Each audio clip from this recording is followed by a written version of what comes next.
Light from a few can be a beacon to many. Welcome to Star Wars Hopecast.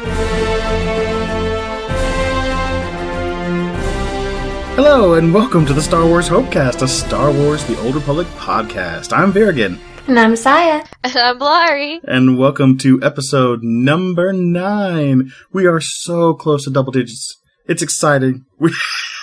Double digits! We may have episode 10 here in the next month or two, so look forward to it. No, I'm just joking. Very good.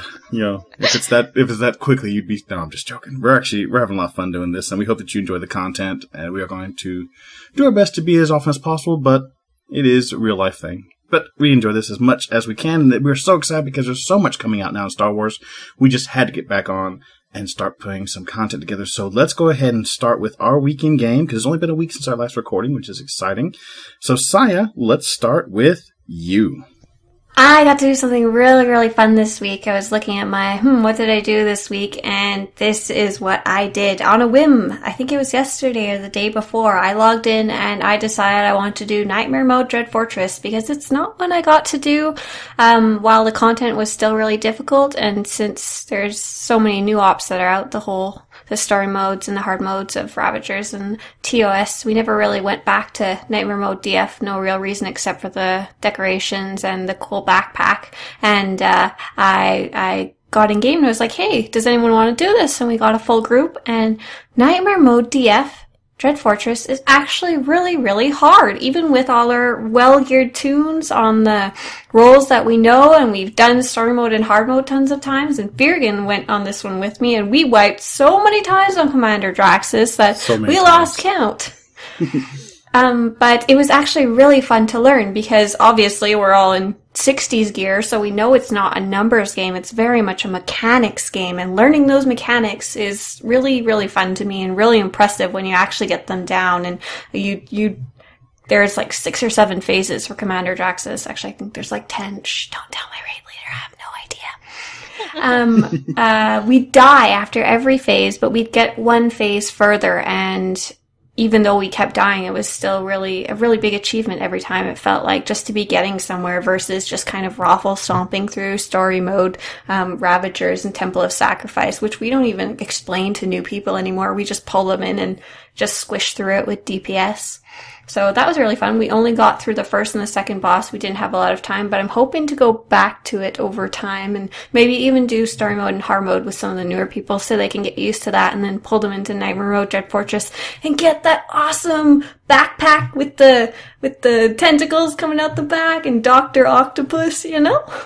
That'd be nice. That sounds cool. I didn't realize that was what was in Nightmare Mode Dread Fortress. I just thought it was cool.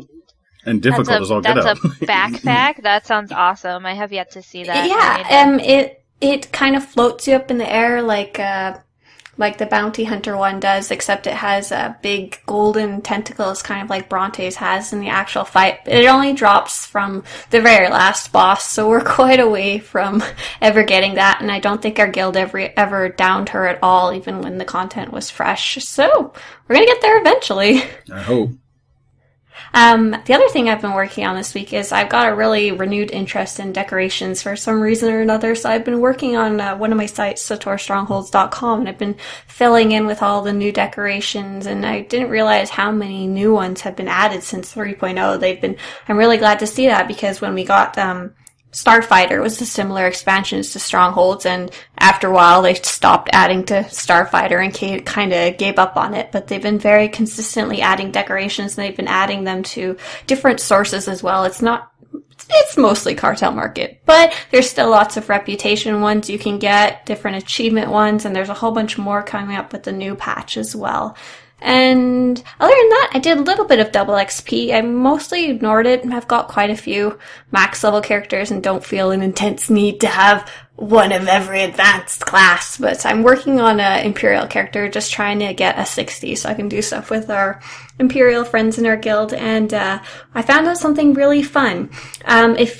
Now that they've made an update, you can do the solo flashpoints, the prelude flashpoints, multiple times solo. Yes. But if you have a friend who's also doing them solo, you can both go in there with your Jesus droid and with your companion. So if you had 4 people all doing this, you would have 4 actual characters 4 companions and 4 Jesus droids, and I don't even know if that would break the game or not. I really want to try it sometime. I will try it with you. I like breaking the game. Sounds good. Let's explode BioWare. Let's go to Blood Hunt, and everyone goes in, gets their own Octatron, Octavius, Octajesus, and we'll make it happen. Do you want to kill the BioWare?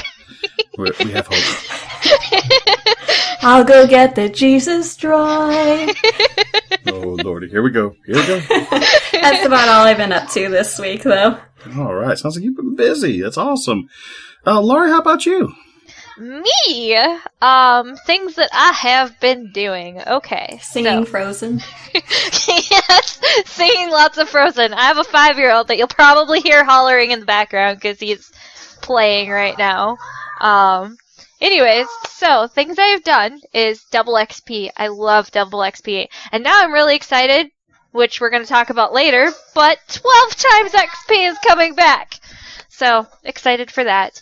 The only other thing I've really been doing that, as most of you know, takes up like 900% of my time is writing stories for Guild Roleplay and getting all of that taken care of. And the plot is thickening, and I am so happy. So the story so far is we started this story before the Revan expansion came out. And what ended up happening was it was a mysterious entity brought all of these Sith Lords together to investigate Revan to see if the rumors were true and see if they were smart enough or could come together to do something about Revan. And eventually we found out that basically through little meetings and stuff, and Vyrigan was part of some of these meetings, said person had very dirty secrets about all of us that spread, and that was a fun roleplay event because it was this person knew something bad about this person, and it was a matter of like me and V handed out all these things that they were supposed to know about each other, and it was up to the players if they wanted to bring it up and like call the other one out, which I think Vyrigan was almost certainly calling everybody out with things he found out. Let's just say I learned a few very valuable things, and I got a couple of characters completely wiped out. It was fantastic. Yep, so it was a lot of fun doing that.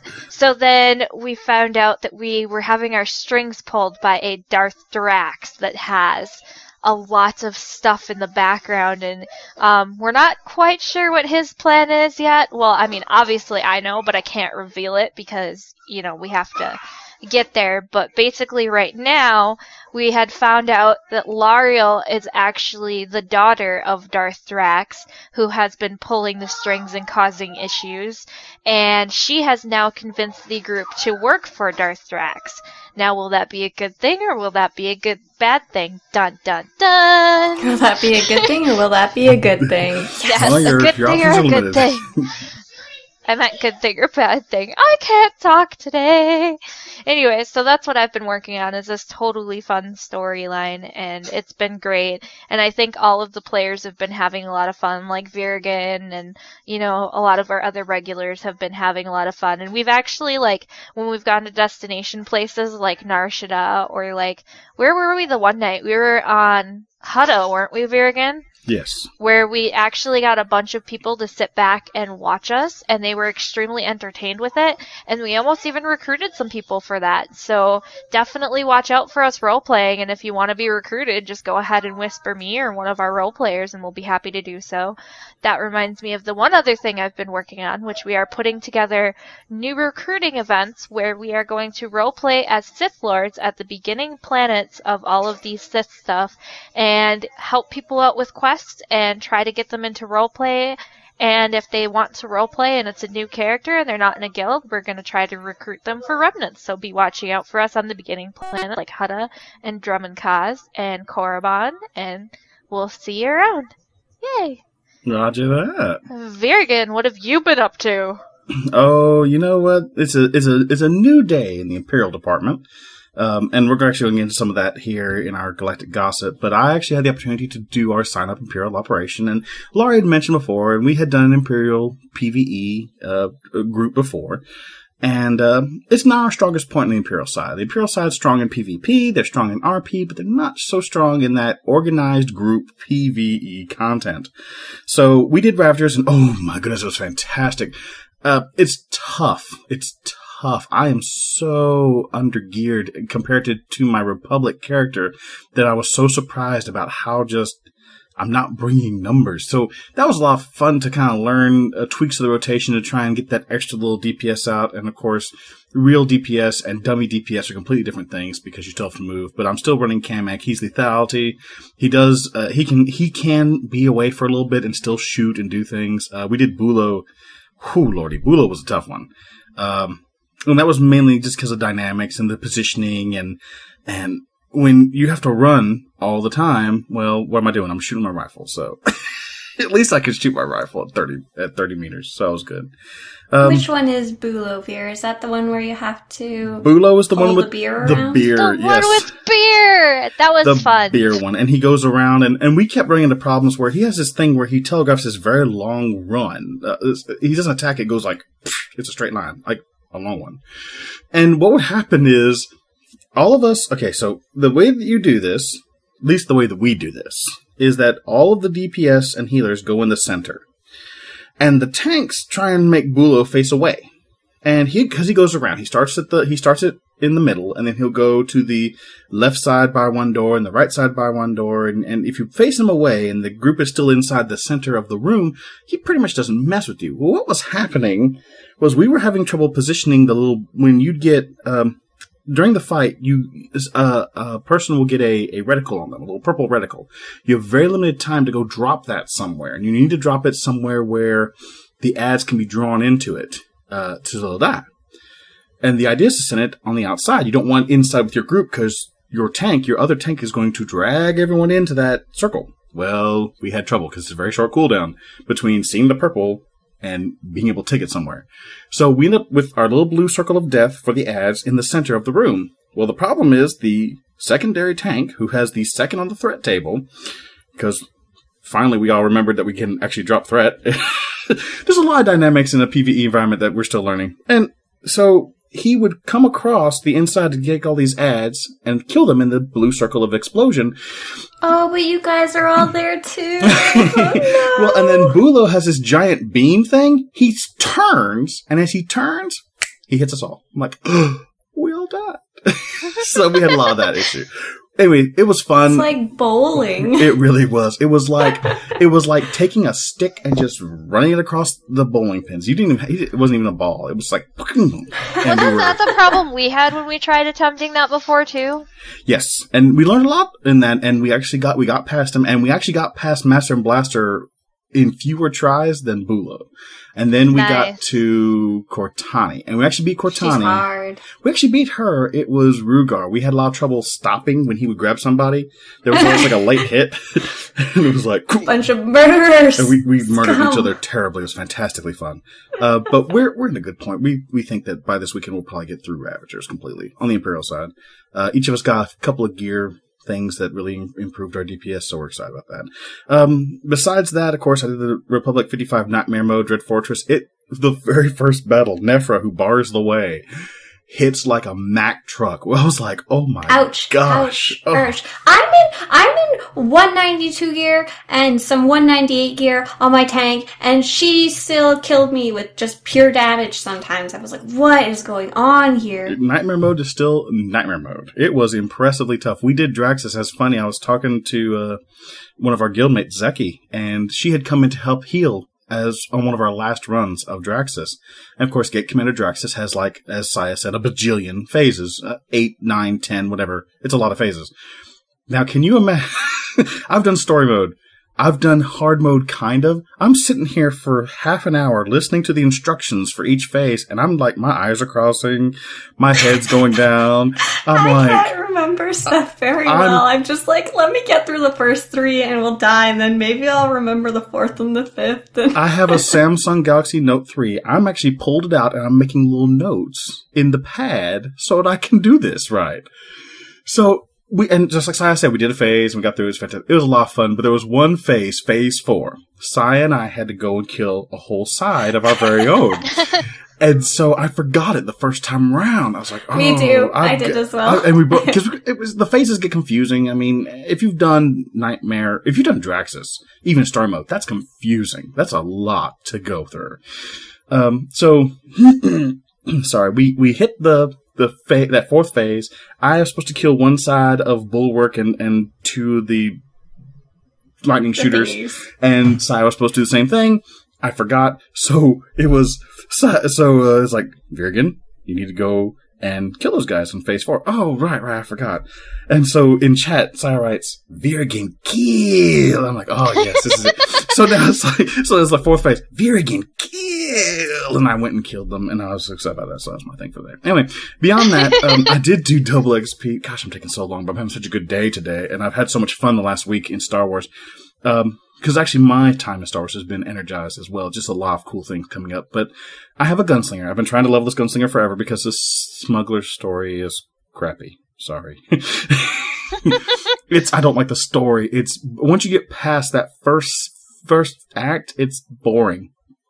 So, but the worst part of a gunslinger, I have an operative. So I'm moving. I'm always doing stuff. So gunslinger, I had him in sharpshooter spec. Well, you have to sit still. You have to sit still the whole time. Every time I hit, kneel, shoot. Get up. Next group, kneel, shoot. Not anymore. Switch to sabotage. Nothing in sabotage requires you to be in cover. Nothing. Charge burst works. Speed shot works. Now, should you be in cover? Yes, because you reduce the pushback. Okay, makes sense. But I don't do it because I like to move. So I feel more like the guy in the original commercial, that very first cinematic where he just stands up and just starts wailing on him. That's me. I'm just standing. So I like my gunslinger now. Story's still crap, but I like my gunslinger. Yeah, so we did some of that. So that was my time in game. Gosh, it took forever. I was so sorry, but I had so much fun this week. I was like on every night, so it was fantastic. So let's look at our news for the week in the guild, and of course out of the guild. And so when last episode, Scya mentioned that she is now our division commander, and one of the first things on her plate was to see what we're going to do with the Imperial Division. And I'm pleased to say that overwhelmingly, it has been decided that we're going to invest in the Imperial Division. There was enough interest of enough people who want to see it flourish that we're making it work. And I love you for this. Really. Hey, don't look at me. I just looked at the facts, okay? I've been advocating so heavily for this, and then when Scya's like, we're rebuilding it and we're doing it, I'm like, yes! Hallelujah! You know. This is really an exciting time. I'm actually a little thrilled to try and do some new stuff in the Imperial side. I'm really wanting to do things with Kamek, my Imperial agent. My sorcerer is I'm working on him. I have a power tech. It's like, I need to use him. He's good. Come to the dark side, Vyrigan. Come to the dark side. Vyrigan's still my main, my shadow. He's my friend. But Kamek's a close second, so I'm very happy with that. Will convert you. And we're having so much fun. There's so much good stuff happening now, and there's a lot of excitement built, and there's people just really on board now. So it's a good time for the Imperial Division. And so we also had the live stream happen, the Star Wars celebration, the Cantina in Anaheim, California. We actually got together as a guild in TeamSpeak. We watched it live over Twitch, which it was mostly us going in TeamSpeak at each other. Stop. I want to listen! But it's so cool. And then all you hear is the ping, ping, ping, ping, ping from the typing chat. But it was. I missed it.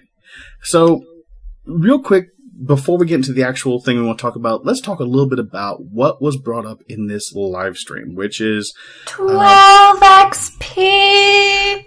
And then they've rebranded it as the Epic Story XP Boost. Now, one of the things that there's two things I've seen. One, on the PTS with that, there is actually an item you can buy now, or will be it's on the PTS, so it should be live. There's an item you can buy to cancel it. It's where you do the respecs for your class, for disciplines. That vendor, there's also going to be an option to purchase cancel the 12 XP story boost, because it's now it's going to be a free thing, from what I understand, May the 4th. Every subscriber, for free, gets Epic Story XP Boost. Bing! The end. Is that like a permanent thing now? No, people keep asking how long is it going to be, and they're not giving a date, but they said it's going to be for quite a while. But it is going to end. So keep that in mind. It will stop eventually. Basically, when they decide it's not profitable anymore. I'm going to level a character a day.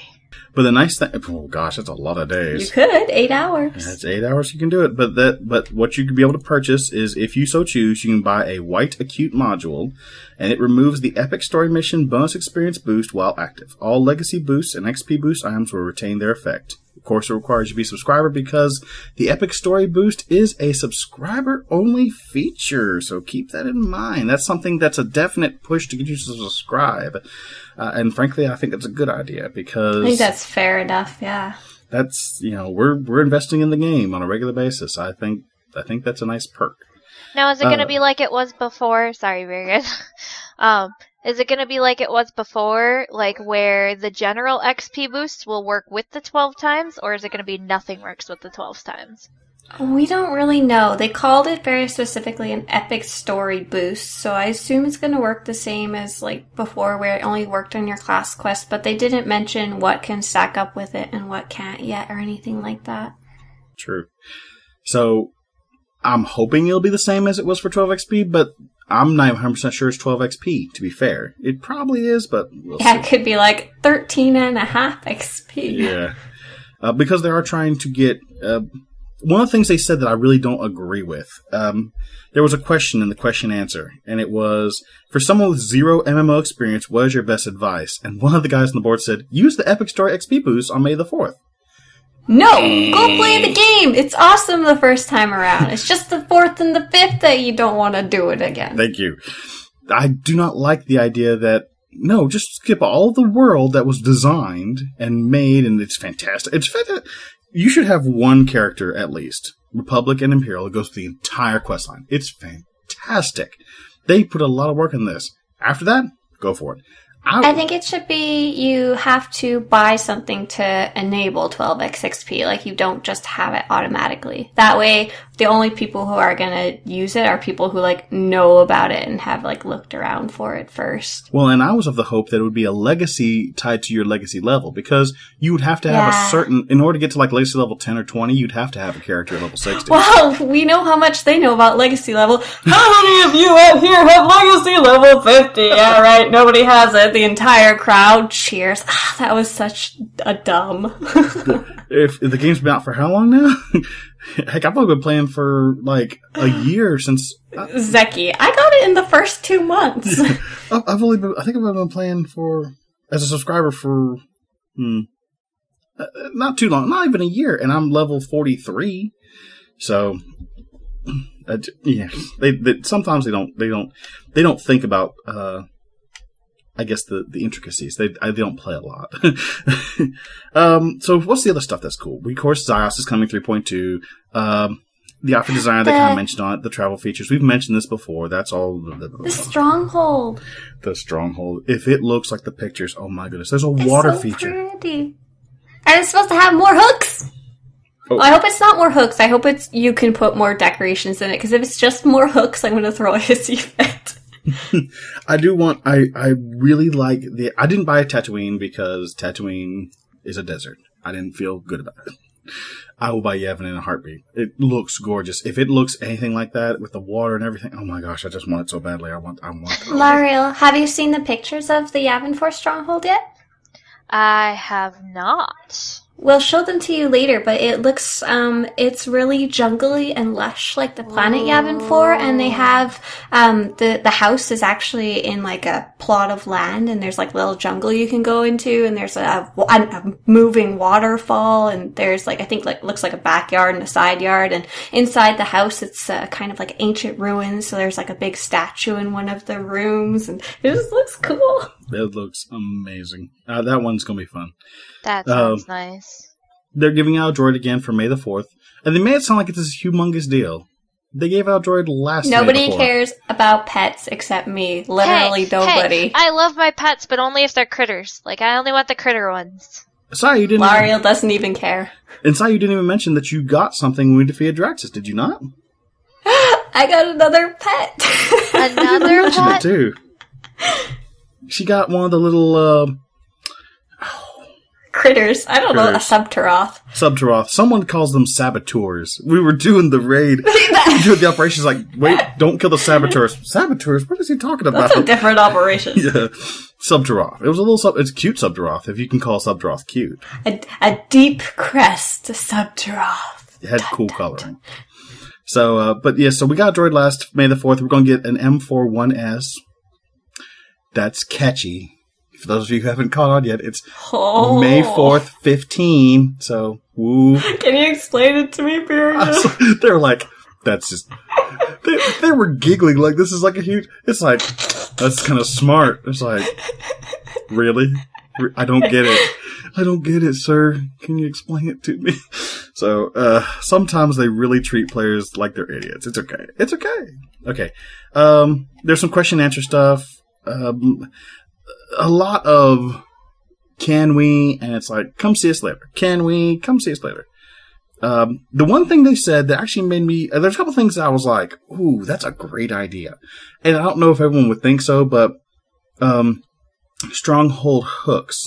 Not necessarily adding a requirement, like, okay, I don't know about you guys, but I have hooks in my stronghold that are currently not used because I've reached my limit. But I have more hooks. If I want to, I could put more things up, right? Right? You guys have extra hooks in your strongholds, maybe? I don't have any more because V filled all of my stuff up, but so you can only place so many decorations, and there's more hooks than you have decorations. okay, well then I might have extra. I don't know. I don't touch my stronghold. Fair enough. Scya, you do though, right? Yeah, it drives me really crazy, especially one of my houses, I designated it just for pets, and I have it 100% full, like 300 out of 300 or whatever the number is of the number of decorations you could put in, but I've barely decorated the thing. Like, I chose Droman Koss, and I couldn't even put anything on the balcony, and every time I get a new pet, I have to like go in and take more of my meager, sparsely put around decorations out, and there's going to be a point where it's just going to be all pets, no decos, and tons of empty hooks still. Okay, so here's what I was thinking, and they mentioned there'd be more hooks and strongholds. The thing I would say is I don't need more hooks. I need the ability to use more than the maximum and still get the credit. So if I need 300 decorations in to get 25% for my conquest goals, so be it. Let me decorate until I'm enough hooks, though, even if I've gotten like 350, 375. It's still considered a fully decorated house. More decorations or riot! I think they said the reason that limit is there to start with is because of, like, rendering, loading in issues. Like, you have too many things in one spot and your computer will go... Pfft. True. It hasn't yet, though. And, of course, speaking of too many things, if you have unlocked all 4 of your houses, one of them's going to have to go on the side burner if you're going to pick up Yavin 4. You have to put one into inactive use. If you've I would suggest if you've unlocked one with cartel coins, use that one. You can reactivate it for no additional fee. If you've unlocked a house with credits and you put it on standby, at least it was when they first mentioned the system, you have to repay to unlock it. So keep that in mind. Does the free Nar Shaddaa one count? I think it does. I think it counts as a cartel unlock. If you got that one for free. Yes.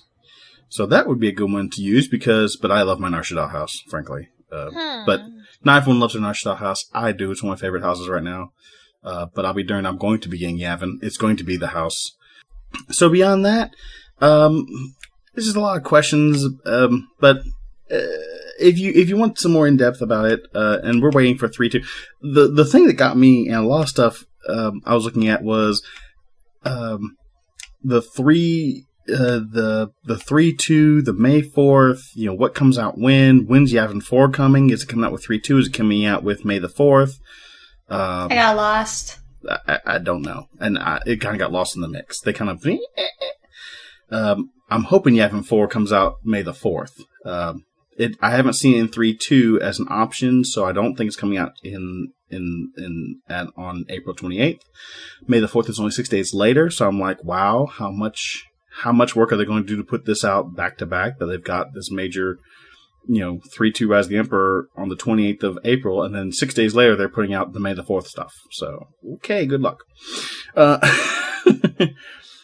So that was awesome. But what we want to do now, for our Galactic Gossip, is to focus a little bit on let's build a guild. How to build a guild. Do you want to build a guild now? No more of this. No more of the singing. Oh my gosh. So, there's actually a time of huge excitement in the Imperial Department, and I'm actually thrilled because it's kind of like we're starting something from scratch. And it's kind of from scratch. It's like 99% from scratch. All we have is we already have some people to do it, and that's about it. There's no structure, there's no events, there's no plans. Are you guys sure I can't sing more? There's no structure and no planning. No! It's just all thrown together now. I don't know what I'm doing. So, since Scya is currently the division commander who has actually breathed new fire into the Imperial side of Remnants of, what am I saying? The Imperial Guild, Vestige of Despair, which is the counterpart to the Republic Guild, Remnants of Hope. So, I was hoping that we could do a little discussion about what it is to build a guild. So, Scya, why don't you take the lead on this one? Well, I put a lot of thought into this because I have been a leader in a different part of our guild before, and we've seen it through ups and downs, we've seen it through adding new games, we've seen it through removing games, but I've never been in a spot where I've been specifically in charge of a guild rather than a community. And like Vyrigan said, what we're doing right now is we're building the guild almost from scratch with our Imperial department. We have a few people who have said they're interested in it, but it's just an unorganized mess before I started with it. And if you're starting a guild, one of the most important things that you need to figure out is the direction you want your guild to take. And a direction can really be anything, but you do have to pick one. Otherwise, you're the free 10% XP guild. You're just a random conglomerate of people, and you're not going to get very far very fast. Like, someone might as well join any guild like that. You don't have a purpose, you don't have a focus, you're kind of pointless. So, some of the directions you can be is you can say, I want to do progression operations at level 60, or I want to really focus on leveling, or I really want to focus on a theme like Jedi or Mandalorian or Sith Code or anything like that. But you do have to pick and run with it and stay with it and work on it as much as you can rather than trying to pick up 50 million different themes. And so, Veer, what would you say some of the themes of our Imperial side are? And Lari, you can talk about this too. Well, right now, we are PvP and RP. If I was to say it out, especially the Imperial RP, Lari has a huge hand in that. Right now, if you were to look at our guild as what does our guild currently contribute, there's a lot of interest in the PvP. And on our server, on Jungma, ranked and unranked PvP is a weird thing. You would think a PvP server would be like popping like a million PvP. No. Our server's sad and small. Our server's sad and small, although it's still a good server. Feel free to come by, There's very little lag. Yes. Because there's nobody and here. It's up more reliably than the Harbinger, so just keep that in mind. Sorry to my friends who TDcast who play on that server. I'm sorry for you guys. Our hearts are out for you. Hearts. I'm so sorry. It's not the same when a guy says it. Anyway, so Lari, what do you see as the way the Imperial Department kind of runs right now? Honestly, I think the only big structure we have, and apparently I have a new co-host, apparently the only big structure we really have from what I'm seeing is, what V and I put together for roleplay has a big turnout, and then PvP has a big turnout. I mean, PvE seems like it's doing better now, but when I tried putting it together before, it lasted pretty well for a couple of times, and then just kind of died out. So I think it's mostly like our imp side is mostly RP and PvP. So cool. So we have our direction chosen. We don't have any, we're not Mandalorian or we're not Jedi. We just kind of accept anyone who wants to come play with us. And we do PvP, we do structured RP, and we're also trying to get into PvE. We're not trying to do conquest. We're not trying to do giant master Padawan crazy technical RP. We're not trying to do anything else. Just PvE operations at endgame. RP events for our guild members and PvP on our scheduled nights. So we've got our directions that we want to do. And like I said before, we're lucky. We actually have a few people started. And if you're starting a guild, you should never start with just yourself. That doesn't make any sense. Why would anyone want to come play with just you? You might as well be making a group of friends, not a guild. You should always start with like at least 2 or 3 people that are going to work with you, and you all have to decide on that goal together, that direction. But once you've got that little core group of people that actually want to make a guild, you have to go look for more people who share your interests, whether that's RP or if it's just a mentality of like playing for fun or playing hardcore. So how do we get so many cool people in our current guild? Like most of them are Republic side, or they joined us when we were Republic side, but how'd they get here in the first place? It seems like it's been years though of refinement. Like the one thing I liked about Remnants of Hope was that it seems like the guild is accepting of a lot of people. I don't feel like we're elitist, but I feel like we got people who are good. You know what I mean? So looking at the Imperial side, I would imagine they would have kind of the same clientele. You're looking at people who like to play Imperial, who like to, in our case, like to play Imperial, who like to do, who like to PvP, who like to do RP, who are interested in building a PvE group, and don't mind if we don't do conquest. Don't mind if we don't have a giant. I mean, we do have a flagship, but it's not like every room open. That's very expensive. Starting small, but having the fun of just being able to play together and try different things. I kind of think that's how we get the people we get, and the interview process. You know, kind of letting a trial process so that we get to know them and they get to know us. Like, we've had some really good additions to the guild lately, and I like the fact that they get a chance to know who we are before they commit 100%. Because they can say, oh, screw this, I'm gone. They have 2 weeks to decide if they're going to get out, and then it's too late, they're in.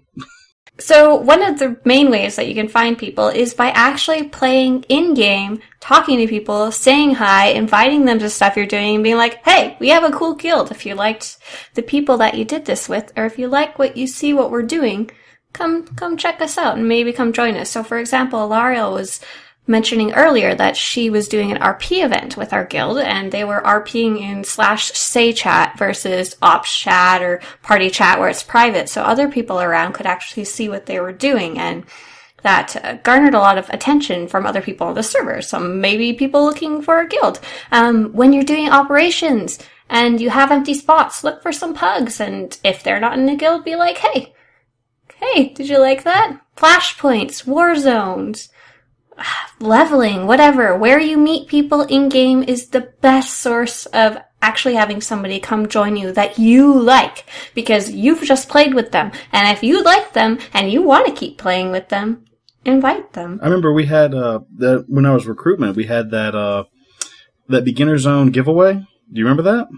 Oh, yeah, that was fun. That was fun. It was a chance to meet people in game, and then some people were like, "Oh, what do y'all do?" And then we got a chance to talk to them in game, and they got to see some of the people we play as. So that was cool too. That being in game and being cool, I think, is nice. What did we actually do for that event, Beer? You were there. We gave away orange gear to anyone who asked. We just kind of advertised, went to the star plants, and was like, "Hey," because you know the gear that you pick up that you can't really vendor and you really don't want, but it still looks cool, but you've already got a full set, so you can't have like 4 of them. And you could wait and sell them on the auction house, on the GTN. My apologies, I'm thinking the wrong game. And fine, but why not just give them away? Because they're cool. The people still like them, but they don't sell for a ton, and why not just give some away? So that's what we did. We took a lot of the orange gear that we had like multiple copies of. We gave it out to people. It's like, hey, we're giving away free orange gear. If you want something, please come and see us. You know, we're at Coruscant. We were at Coruscant. We were at Drum and Cost. We went to the starter plants. We were on Tython, and we started Coruscant and Drum and Cost. Then we went down to Tython and Ord Mantell, and then we went to Korriban and Hutta. Hutta was the worst place to be. but it worked out great, and it was a lot of fun. And a lot of people were just having a good time. They're like, for real? Yeah, sure, why not? We got extras, why not? You know, if you bought a cartel pack, the big thing, the 24 cartel pack, you've got so much crap that you're just not going to use. You might as well give it to somebody. What are you doing, you know? So. And you got that like level 9 guy, and they're like, oh my gosh! And you're like, take it. I don't want it. I have 17 more in my inventory. I'm just trying to get rid of them here. Have one. You know. So yeah, get in touch with people in game who are actually there to talk to. The other way to find people is your media and your advertising. You might be like, we're playing a video game. Advertising's kind of sketchy. Isn't that for like sales? No, it's more like advertising for an event that you're putting on in real life. Say you're having a chess competition, or your band is playing and you want people to come listen, or you're throwing a dance party or anything like that. Think of the kind of posters that you see up at school or a university. Things that are just inviting people to come enjoy this event. We're already doing the work. Just come and enjoy yourself, and come bring your energy and your excitement and whatever else you want to bring. And the way that you can help people get in touch with you who aren't necessarily in game, these are people looking for a guild, and the places they're looking are very few for Star Wars, so make sure you hit them. The number one place that people can find your guild is the Sator.com forums, and there is a forum section for every single server in the game, and within it a sub-forum that's called Guild Recruitment or something like that. And just simply put a post there that says the name of your guild, the faction or factions it's on, and what type of people you're looking for, and the direction that you're going in. That's the most important one. Like, what kind of guild are you? Don't say, come join the Ninja Turtles are us, we're awesome, because nobody cares. But if your Ninja Turtles are us and you guys are working on operations, that's what people are looking for. People are always looking for a certain type of guild. They're not looking for generic Ninja Turtles. No. And the other place that you can hit is there's the Reddit Sator Guild subforum. I don't know. Go to reddit.com/r/Sator and then look in the links on the side and put a post there. And the last thing to have that's really good is a actual physical website on the internet somewhere. And it only costs a couple dollars to set up a web address, like ninjaturtlesrus.com. And you can get like some free templates for WordPress, and all you have to do is just install WordPress, and like there's lots of ones on the internet that'll just do it for you. Like your total cost is like, I don't know, like $20-$30 a year. Not too hard, and all you have to do is type in like your instructions about how people can get a hold of you, your application if you have one, or just like who to contact in game for an invite if you're just open invite. But it makes you look a lot more professional, and it makes people understand that this is something that you've been willing to put a bit of time into, versus that random Joe Schmo on Korriban who said, I created a guild today, does anybody want to join me? The guild spammers, join our elite guild, and then you join it and there's only like 3 people, and you're like, oh, well. I always see those and I feel so bad for the people joining them. I'm like, okay, maybe someone took the time to pick a cool name, but that guild's gonna be gone in a couple days. I feel like I want to be the person that like plugs our guild in right after they plug theirs, and be like, ours is be like, long-standing guild, join us. The thing actually has players. And the thing we run into is, the guild spammers are kind of annoying, so you don't want to be a guild spammer, technically, because it is annoying to see that in guild chat over and over again. It's like, I got you the first time. General chat did not change that much in the last 4 seconds.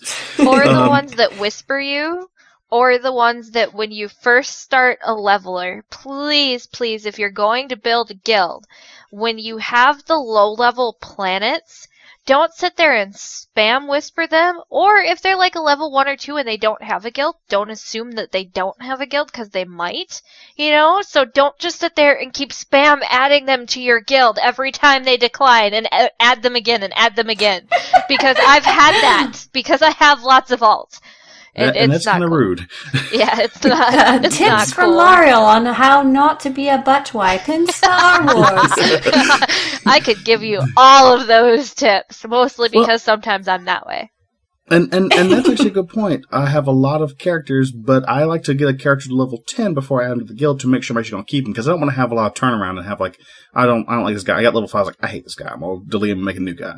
So I'll get a character to level 10, and I will say this: it is rude to join a group. It is rude to ask me to join a group, join a guild, or join anything without whispering or talking to me first. Don't just be like, so and so has invited you to the group. Who are you? I don't want Who are you and why are you adding me? And I actually kind of will go back, though. The one thing that I didn't mention as far as the websites and reaching out to people who necessarily are looking for a guild, and one of the things we're using, and I'm very surprised about how few of our officers are familiar with it, is Twitter. What's that? Is that where there's tweets? There's where there's little birds? Tweets, yes. You can make a Twitters? little bird. Yeah. I'm going to post the Twitters, okay? God. Ow. God help us all. So if you have, and the nice thing about the Star Wars community I found is that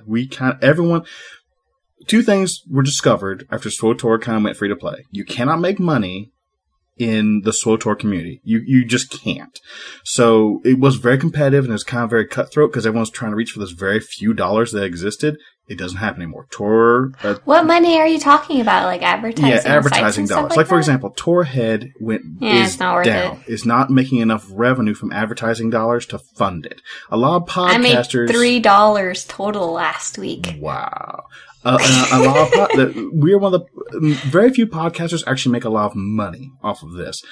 We don't make anything. We don't want to. It's a community podcast. We're having fun. So you're not making a whole lot of money in the Star Wars community as far as advertising dollars and reaching out. So everyone's gone from being competitive to being cooperative. We want to build a strong community. So, like, for example, we have a Twitter account. Several of the other podcasts, and for the guild, not just the recording, several of the podcasts, SWTOR, community, several people big in the community are following us on Twitter. So we want to kind of let them know what's going on so that they can kind of spread the word. So if you are trying to build a guild and you can get a Twitter and get a few of your officers, more than one person responsible to upload to the Twitter, to tweet, and it's simple and easy. If you've never used Twitter before, it's very simple. You have 140 characters or less to say something. You can post a picture. You can post. I upload the episodes to our Twitter feed whenever we make a Hopecast episode. That kind of stuff. Just little. Boop, hey, here's what we're doing. Boop, we took down blah blah. Boop, we're about to do blah blah. Just to let people know that you actually are still doing stuff. You still exist. It's kind of nice, and it's a lot of people. I may not be able to go onto the website and see, what the guild is doing, but my Twitter feed will pop up and say, boop, oh, ROH just submitted a post. They're going to do this. Ah, cool. That's cool. So keep that in mind, too, as another option if you want to kind of get more social out there, where someone can actually see what you're doing on a tweet-by-tweet basis. Not spam tweeting, but you know what I mean. Maybe you don't. So from there, okay, so we're picking a direction. We decide what we're going to do.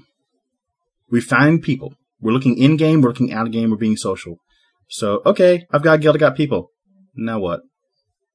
What do we do next? We just sit around and do nothing all day. Everyone /sit. Oh gosh, that guy /sleep. He's being too exciting. I think we've what done that What do you do before. when you have people? I do that in RP. To be fair, Scya, I think we've done that as a guild before.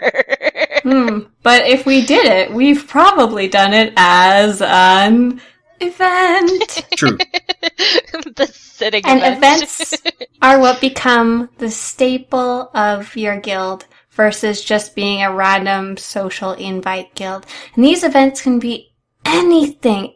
Just make sure they're ones that people in your guild are interested in. For example, if we decided to host an event for our guild for watching historic Slavic renditions of Romeo and Juliet in person live in New York, that's probably not going to roll and nobody's going to show up.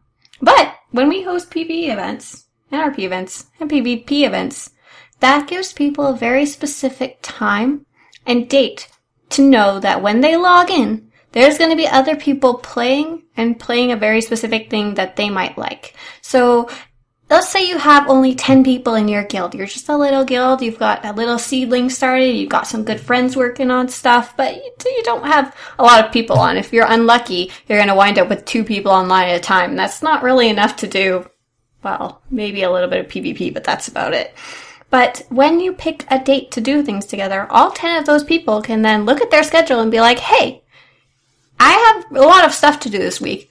But this would be a really fun time to go online and do this PvP event, because I know everybody else is going to be there too that night. So there are a lot of different ways that you can communicate your events.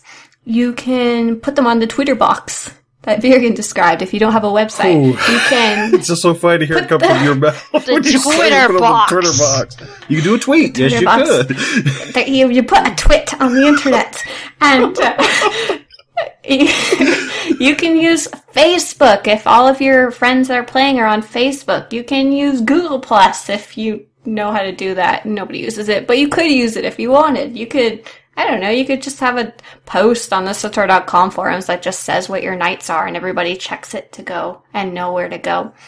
And just plan events. Have someone, make sure you have at least one person in charge of them to make sure they get going and can give out invites and stuff like that. And then you're done. That's your guild. You have something to go towards, your direction, you have people to play with, and you have events to do. And you're done. You're good. Enjoy your life. And the best way to continue to do events is to continue doing events. Don't be frustrated if you want to do, like one of the things we ran into, and Lari mentioned it, we want to do operations on the Imperial side. We had a few, and then we started hitting hiccups where we couldn't get our operations group together reliably. So it's a little frustrating. So we took a break. Now we're trying again, and now we're getting enough people that we have backups and backups and backups. So now we're trying a different angle. Don't be frustrated. Don't get upset. Don't worry about it. It's not you. Well, it might be, you might smell a little, but if it's not that, then take a look and figure out what the reason is that people aren't showing up. Because it might be actually that nobody wants to do that event, or they'd rather do something else. And if your guild would rather do something else as a whole, try and plan events around that instead. If you find out that you're planning all these awesome operations and then you're the only one who shows up because everyone's enjoying doing ranked PvP too much, stop planning the operations. It's okay. You can do them later when people are more interested in them. Start doing more ranked events. And maybe it's just a time or date thing. Lots of people can't get on the weekends, or they can't get on at the weekdays, or they can't get on till after a certain time. Ask around and find out when the majority of people are around and see if that's what can get going. And sometimes it's just like we had with our Imperial schedule. We just couldn't get enough people on at the same time because there wasn't enough people interested. And now that we've grown our guild a bit, we have enough people and we're doing it. Yep. And there's a lot of times that these events are actually going to fill in gaps where there's no content. One of the things that makes an MMO, any MMO, and I'm talking to anyone who plays WoW or WildStar or Guild Wars 2 or SWTOR or any MMO out there, there's lulls. There's always lulls in content. There's lulls in development cycle. It happens. They're having to do work. In those time frames, most of our guild has finished the Sour Revan storyline. If I was a single player, I'd be done. I'm not doing operations by myself. It's boring. I'm done. The guild or a group of friends, and it can be any group, as long as you're together and you're doing content together, you'll find you have a lot more enjoyment in these lulls of content because you have a goal that you're doing. I wanted to do some Imperial stuff. Now I'm on a new goal set. I want to improve my gear on my Imperial characters. I want to level another Imperial character. So now I've got a new set of goals based on goals I'm trying to do on the guild. I've already beat Scya and Lari on 2 Imperial characters. I don't have to do it anymore, but I have a new set of goals. So that's always something fun and provides more longevity for the game as a whole. So, so anything else in our topic of building a guild? Build a guild. I like that. We need L'Ariel to sing again. Do you wanna build a guild now? It doesn't have to be a big one. We could just mess around. Maybe run around the fleet naked. Why would I naked? What kind of guild is this? What is your goal? To run around the fleet naked. Well, completed that goal. What next? To plan events to run around the fleet naked. All right. So with that, we are, because we're so back to back and I haven't given Code enough time for a new Chronicles of Coruscant Courier Service episode, we will not have Chronicles of Coruscant Courier Service this episode. Look for it to be in episode number 10, Big 1-0. Wow. And we've been doing this for almost 6 months, I would say, and we're about just hit episode 10, so we're good. So that's going to be it for this episode number 9, and we hope that you have learned a little something, had a little fun with this. We've had a fantastic time.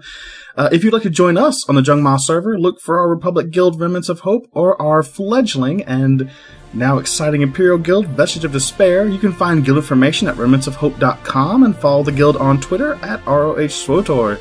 This and other episodes of our podcast can be found at hopecastgamers.com. You can subscribe to us on iTunes, and you can email the show at swotorhopecast@gmail.com. And with that, I'm Vyrigan.